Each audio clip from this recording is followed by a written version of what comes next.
Where? Which one?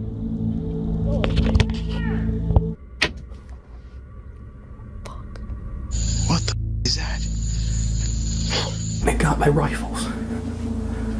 Like a sniper. Who's out here?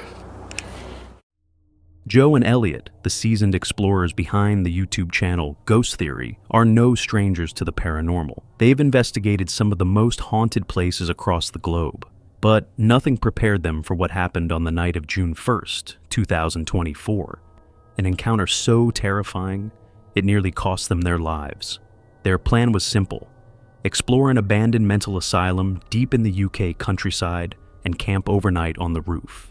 The asylum, forgotten for over 30 years, was infamous for its dark past, tragic deaths, inhumane conditions, and whispers of lingering spirits. But ghosts would be the least of their concerns. As they hiked through the dense forest, the asylum emerged like a shadow from the past, its crumbling silhouette framed by the last light of day. A chill swept through them, not from the air, but something deeper. Still, curiosity pushed them forward. Inside, they weaved through collapsing corridors and empty patient rooms until they found a rooftop spot to pitch their tent. No, see, I'm not afraid of heights, but I am afraid of the sudden stop after the plummet of falling. Yes. Well, anyway, so we've decided actually that due to the amount of dust and everything, we thought it'd be best to go somewhere where there's quite a lot of ventilation, and where better than outside. So we're going to the Holiday Inn, just down the road. So basically, we are going to be camping on this. For a moment, everything seemed calm, but Joe and Elliot weren't there to relax. They were there to investigate. After setting up camp, they decided to explore the building, searching for hotspots of paranormal activity. But before they could even set up their equipment, the disturbances began. Now, you kind of want to find the areas that's going to cover like all rooms, corridors, and most open spaces. But it's also finding the areas that have got the most going on. If we go somewhere and there's constantly activity or something there, you know, to leave a camera there. But we also haven't ever really had a good look around this building. No. So, just soaking in the atmosphere. Hello?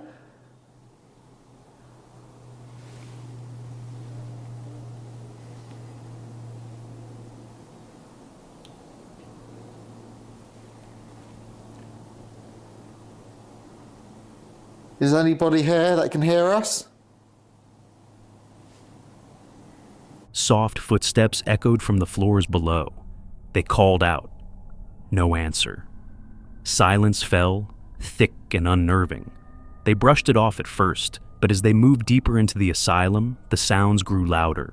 Voices, shuffling, objects clattering to the ground. This wasn't normal, and this wasn't paranormal. Someone, or something, was in the building with them. Did you hear that? No. Okay, listen.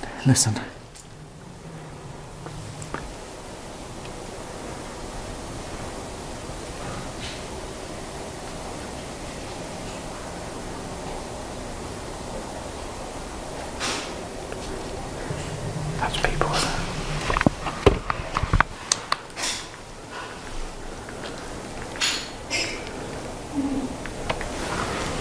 Good.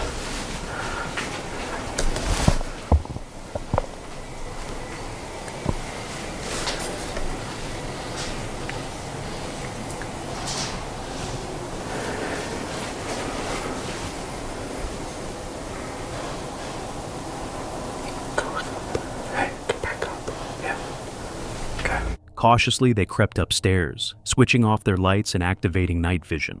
They sat silently, straining to hear. That was really weird, though. It was like it was people, but then just went. But if they're just throwing stuff around, weren't they?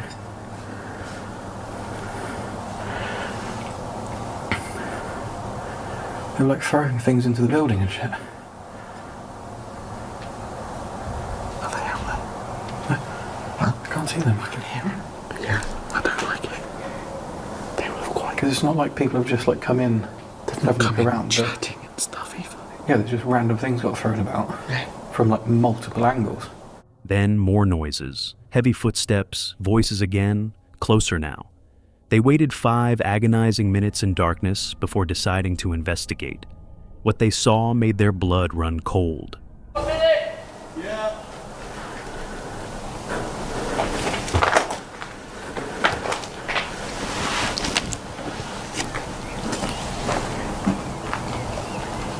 What the fuck?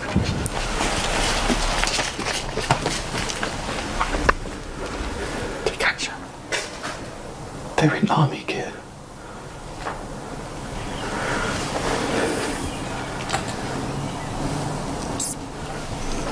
There's 2 of them.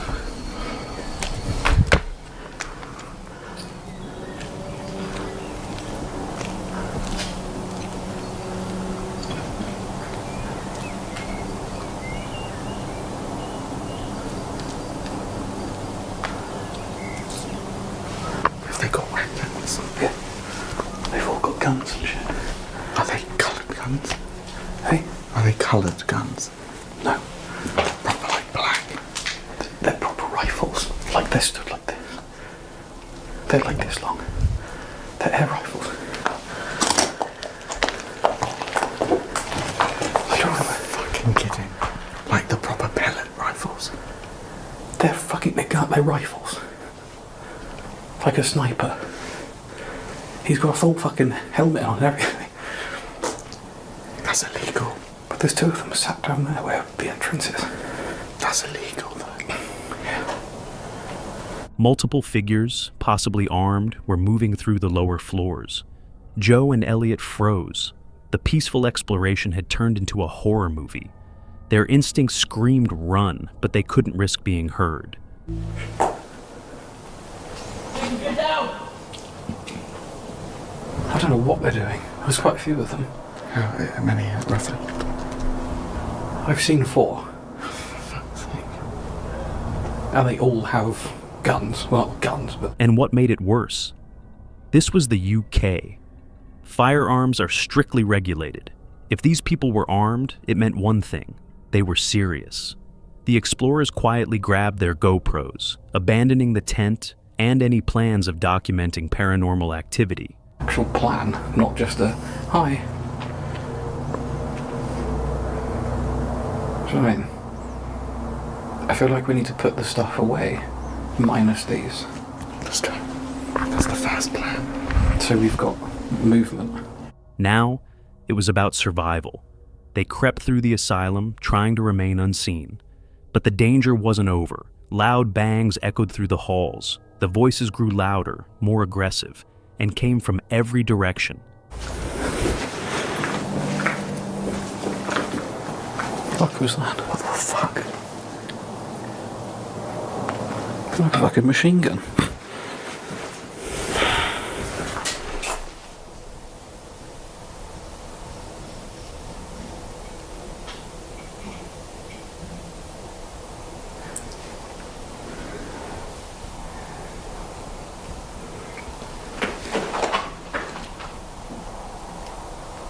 Hello?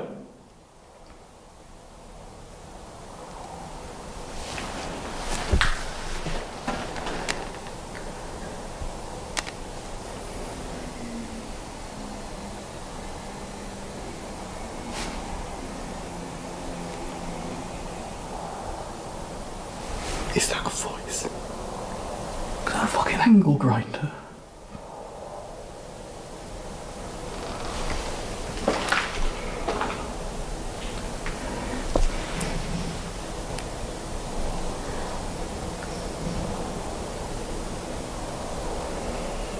But if there's someone here. Hey? But if there's someone here now.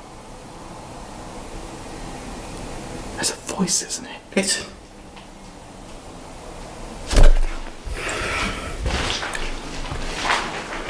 Be quiet.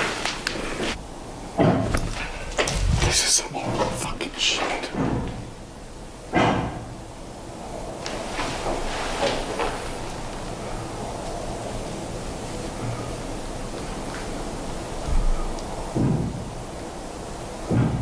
What the fuck are they doing? That's very fucking loud.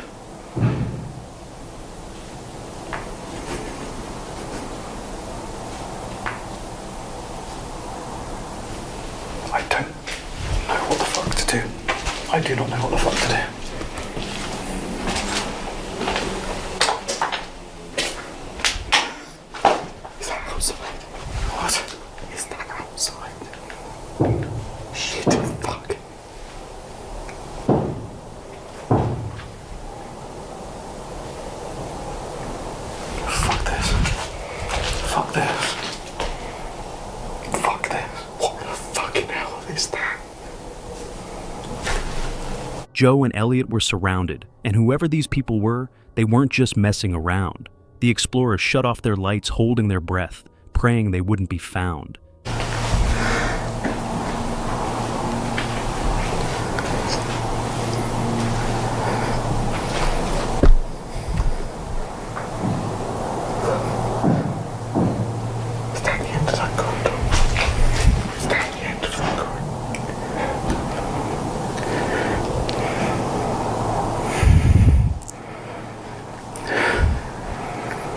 Upstairs still.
We need to fucking get out of here. What's going on?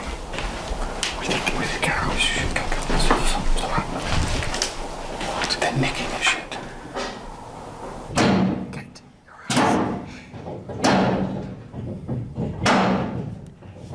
little fucking tools and everything. Why are they making noise?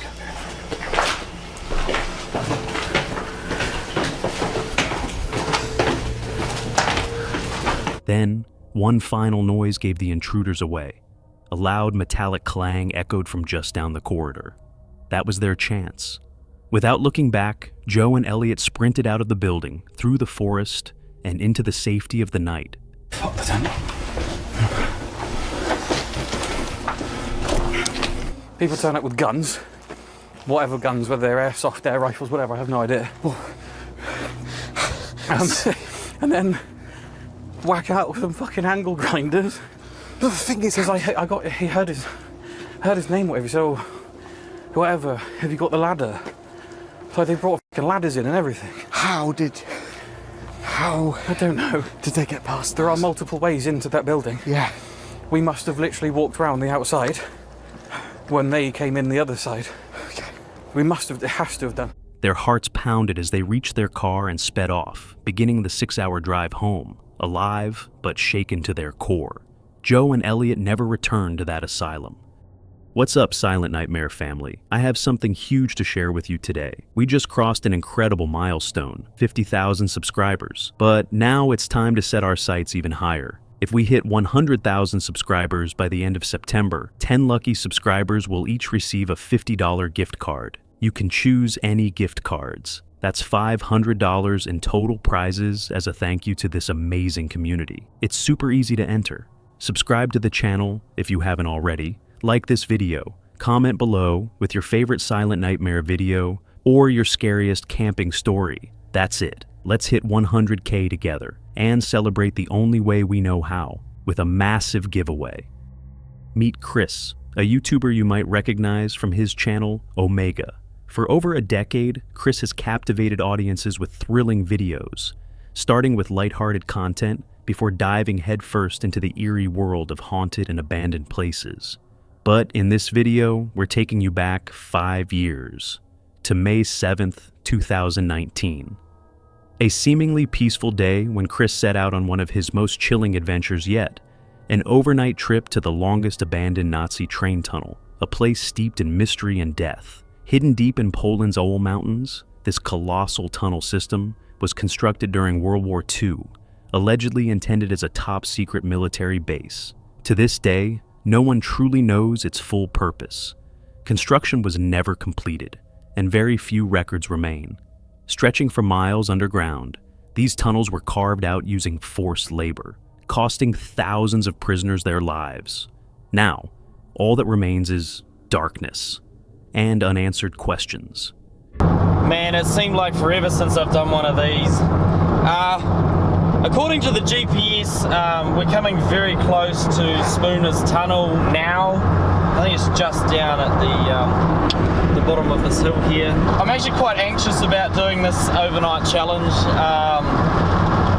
You know, it's a dark, creepy, really long tunnel, and you know, I don't know what kind of people are going to be up here. So yeah, the nerves are just starting to kick in now, especially being alone.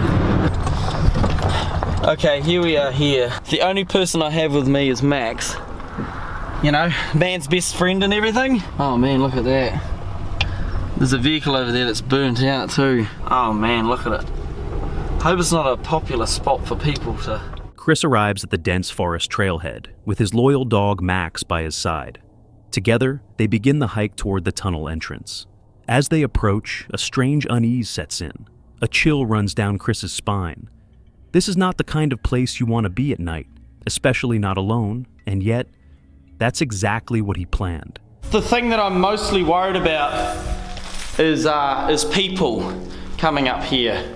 I mean, you don't know what kind of people come up here. I don't see any visible signs of like tagging or anything on the outside piece of the tunnel, but you just don't know. You don't know what kind of people are gonna come up and hang out in this tunnel, you know, in the night. And it is a Friday night here, so yeah, there could be anyone coming up. Inside, the air grows heavier. Chris sets up camp just inside the tunnel, prepares a simple dinner, and begins exploring the dark labyrinth ahead.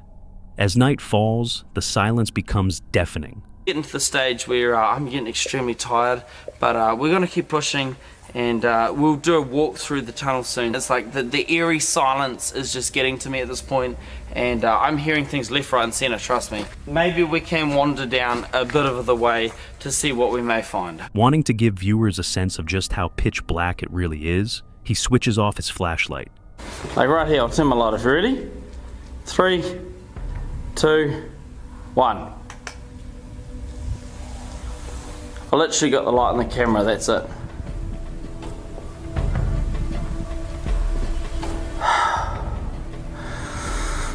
Oh man, this is pretty creepy actually. There's like nothing. It's like dead silence. Max. Sorry, I gotta turn the light back on, there he is. I'll say it's really strange without the lights on. It's weird, man. Like, you're underground in the middle of nowhere. It's strange. You don't know what you're gonna find down here. I think that's the biggest thing. I mean, if you look down there, like, that's how far we are away from the entrance that we came in. Like, it's pretty far. Total darkness. Chris stands still, swallowed by the void. The eerie quiet, broken only by distant echoes, starts to feel oppressive. But what comes next will make that moment seem tame. Later that night, with his camera battery drained, Chris returns to his campsite. He lies down, trying to rest. The main camera has died, the battery's absolutely shot, and I've also managed to bust the microphone on my main camera too, which I'm using on this camera. Maybe about 3, 4 in the morning.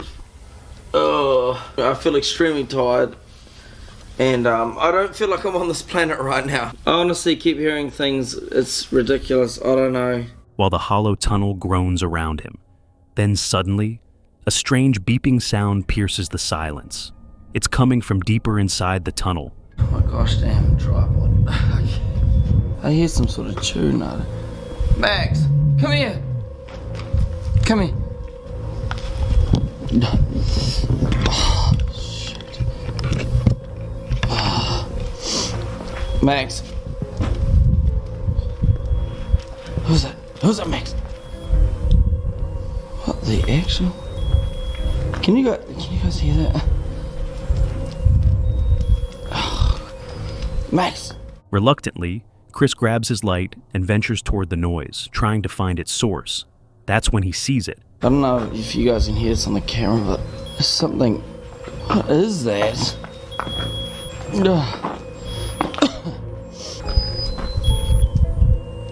What the?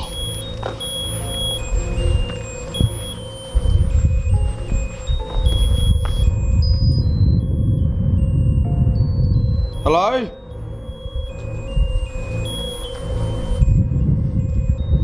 What is that? Max, what is that? Hello? Is there somebody here?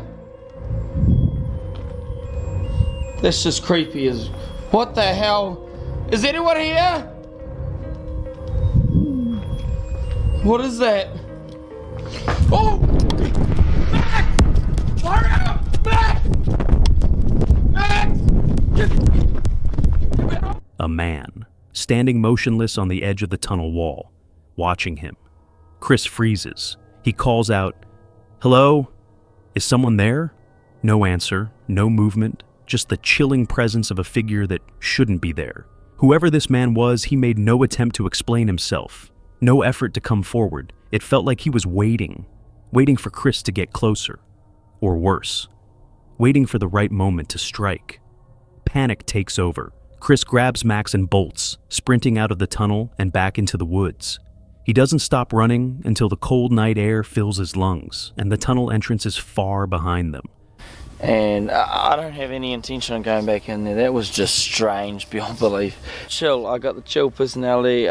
Usually not a whole lot affects me, but that was just getting a little bit too much, honestly. Eventually, he reaches his car, shaken, breathless, and he drives away without ever looking back. Both Chris and Max made it out unharmed, but the questions still haunt him. Who was that man? Had he been watching them all along? And why was a haunting version of Happy Birthday echoing through the darkness? Was it a trap, a warning, or something far more sinister? Luckily, we'll never have to find out. Chris later admitted he has no intention of ever returning. And after hearing this story, can you blame him? This chilling encounter was captured by Franco, a beloved YouTuber you might recognize from his channel, Franco TV. Known for his fearless solo explorations of America's most haunted places, Franco regularly ventures where most wouldn't dare. But this time, his journey would take him far from home, and into something even he wasn't prepared for. It was the night of July 13th, 2024, a warm summer evening in Chile, when Franco set out to do something unthinkable: camp overnight in a notoriously haunted cemetery. This wasn't just any graveyard. Local legends told of strange sightings, paranormal whispers, and something darker lurking after midnight. On top of that, it was plagued by frequent break-ins, where desperate thieves would steal from the dead. Most people wouldn't step foot in such a place after sunset, but Franco was determined. Luckily enough, I got to know somebody who knew somebody who was eventually able to give me access to getting to this location. I am in a huge graveyard behind me. This is nothing. It goes on forever. However, it is extremely dangerous being towards the back because people come through here all the time robbing and stealing and stuff. And the problem with this location is that the law doesn't protect me here. So it's hard to defend myself when if I do defend myself, I go to jail, directly to jail. So hopefully nothing bad happens. I'm not sure what the universe has for me in store for this location. But that being said, let's get into the video. He had arranged legal access to the graveyard, which is usually locked up tight at night to keep out vandals. From the start, Franco made it clear this place wasn't safe. But still, he pressed on, hoping to document whatever paranormal energy lingered among the graves. But spirits weren't the only thing waiting for him. And shadows, pretty much shadow people. Everything that you would see in a graveyard at night technically happens here. Look at that. I don't even know what the hell that is, but that scared the hell out of me. Apparently these are built all through the graveyard as well. And I feel like it's just built just to scare the hell out of you.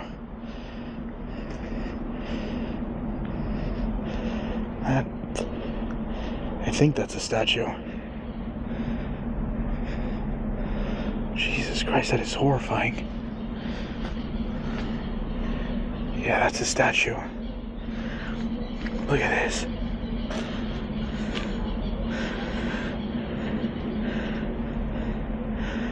Is that creepy or what? Just minutes into the investigation, Franco stumbled upon a life-size statue standing eerily next to a grave. For a second, he thought it was a real person watching him. His heart raced. These statues are installed to scare away grave robbers. But in the darkness, it was impossible to tell if it was a threat, or just a cruel trick of the night. As he ventured deeper into the cemetery, the feeling of unease grew heavier. Franco knew he needed to stay calm, to avoid letting fear take over. But something didn't feel right. Alright, I gotta stay focused because very easily my own mind will confuse me. And, yeah, my own mind will confuse me, and then I end up looking around the whole time and it might be nothing. Well, that's all part of doing this alone because you freak yourself out half the time. It's all in your head. Sometimes. Being able to distinguish the difference. And soon, the first truly strange event happened. He powered on his ghost hunting equipment and began asking questions to the void. Is that you making noises around me?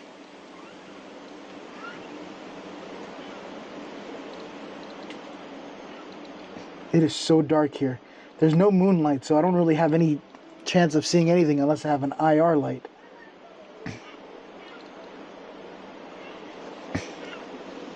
Chance of seeing anything unless I have an IR light.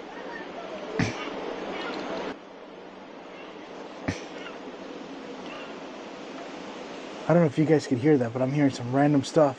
Almost immediately, the devices picked up strange sounds. Children's laughter and faint voices that hadn't been there before. The air had been silent, too silent, and then it wasn't. The laughter grew louder, unnervingly so, until suddenly all sound vanished. About being in this room, why they would run in here. No, I won't. I don't know if you guys just heard that, but I just heard a giggle. That sounded like a laughing.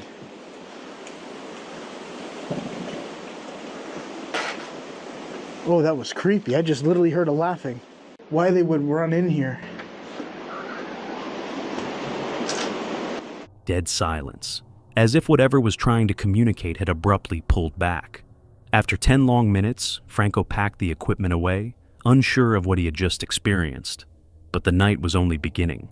As he walked further into the graveyard, he noticed something odd. There's so many noises everywhere, it's hard to tell. Like anyone could just walk up on me right now. And I would think it's just part of the surrounding sound, so I don't know. Oh my god, my imagination's going wild right now. What the hell was that? Hear that?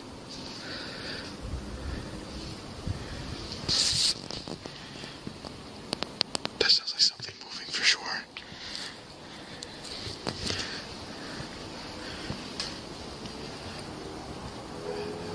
Literally in front of me.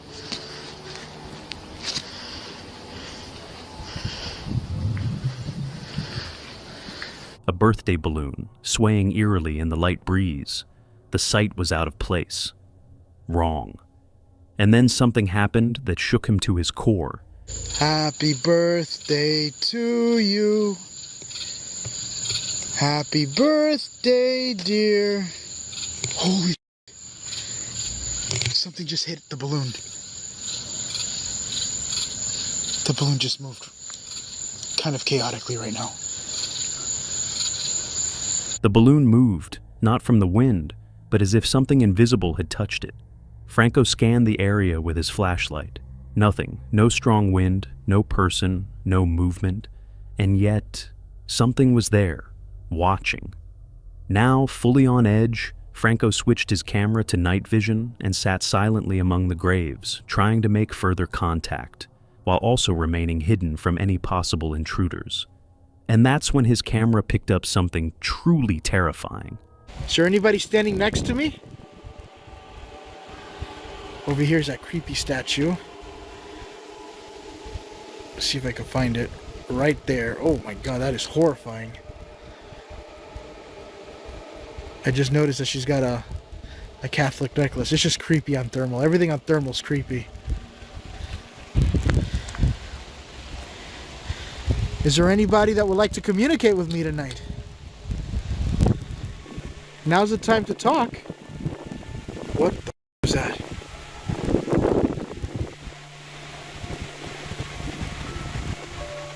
I just picked something up on thermal. And I don't even know what the hell it was. A dark, shadowy figure moved between headstones before vanishing completely. Franco froze. He rewound the footage. It was there. He switched to thermal imaging, trying to see if it was a person, but nothing appeared. No heat signature, no living body. Was it someone hiding or something not human? I want to see if it gives off any thermal heat. I'm not seeing anything. What the hell was that?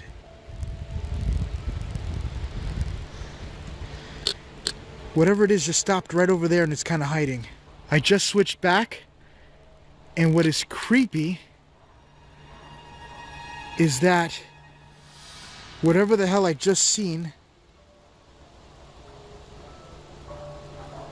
I want to see if I can see it again, stopped right over here. Determined, Franco cautiously approached the grave where he had seen the figure. But when he got there, nothing. No one. No footprints, just silence. Feeling a growing dread, he decided to leave that section and head to the far side of the cemetery. This area felt different, decorated, still eerie, but somehow more peaceful. He pressed on, flashlight in hand, and that's when he saw something he would never forget. This whole place is decorated to the teeth. Hola.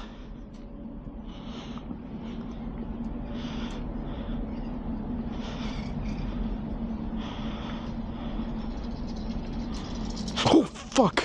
Holy shit. Well, that's what's making that noise. Why would you do that? They put a picture and it looks like somebody was just hiding right there. I still thought it was a person.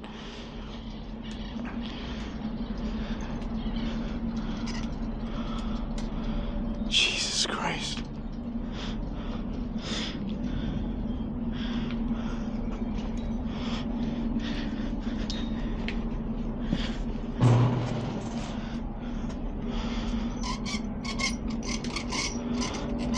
That is so messed up. They put a life-size picture of this kid and that scared the hell out of me. I thought somebody was just hiding right behind me. That literally got me to my core right there. The thing is that even though I saw it and it scared me, I was expecting for me to just fight it for some reason. It was just a piece of cardboard.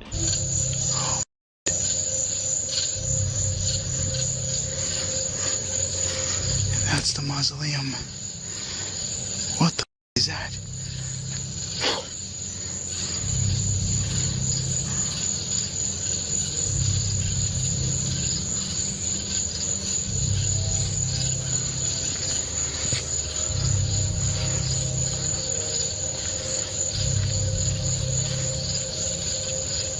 I just seen someone sitting there. And that's the mausoleum.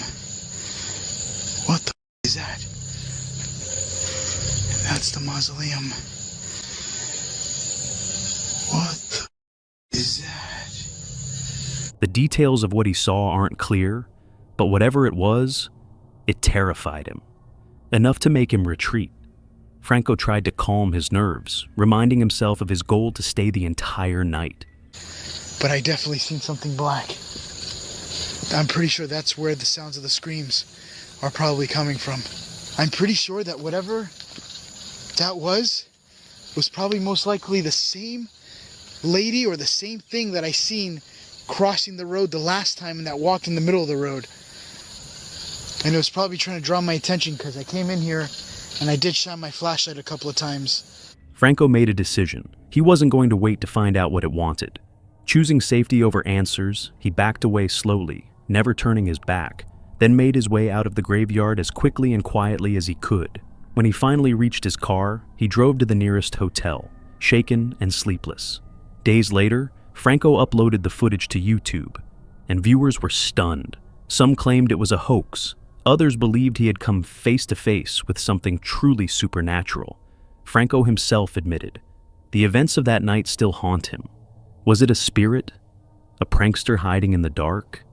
Or something far worse, something demonic? We may never know. But one thing is certain. Franco has never returned to that cemetery, and he never will. This is Dee, a YouTuber you might recognize from her channel Dee's Dark Adventures.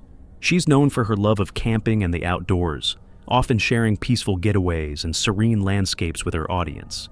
But this trip, it was nothing like the others. This time, Dee ventured into one of the most haunted forests on the eastern side of the United States, a place shrouded in unsettling legends and whispered warnings. It's the kind of place no one dares to visit alone. But that's exactly what Dee planned to do. As the video begins, Dee cheerfully introduces her van setup, showing viewers her cozy mobile campsite. Everything feels calm, even charming, as she settles in for the night. But once the sun disappears behind the trees, so does the feeling of peace. The forest begins to change. Strange noises echo in the distance, twigs snapping, footsteps crunching in the underbrush, and an eerie rhythm of movement circling her van.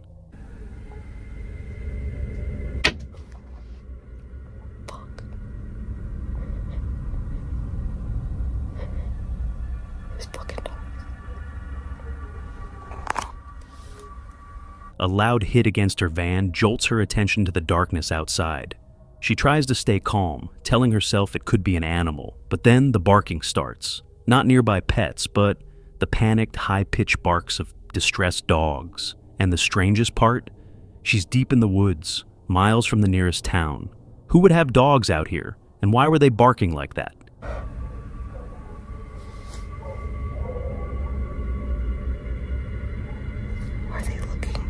Time drags on. Another knock, then the sound of rustling leaves, closer this time. Something, or someone, is out there.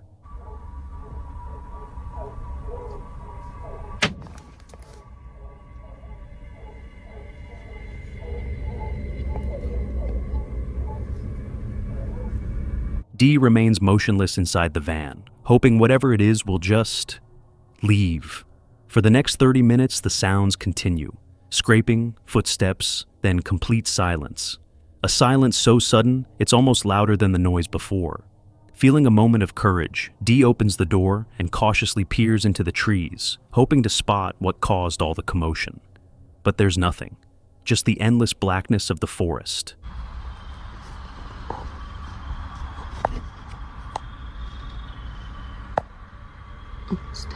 Stick break, dude, stop. Sorry, damn stick break, dude.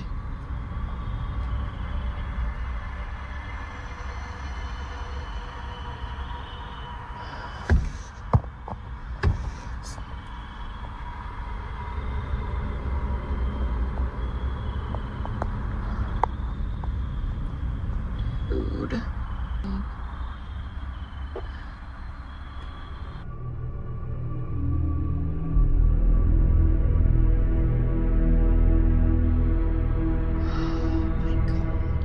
Unnerved, she shuts the door and tries to distract herself with a show. Slowly, she begins to drift off.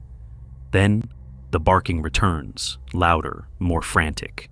And then it happens. A gunshot. Are these wild dogs? Oh my god.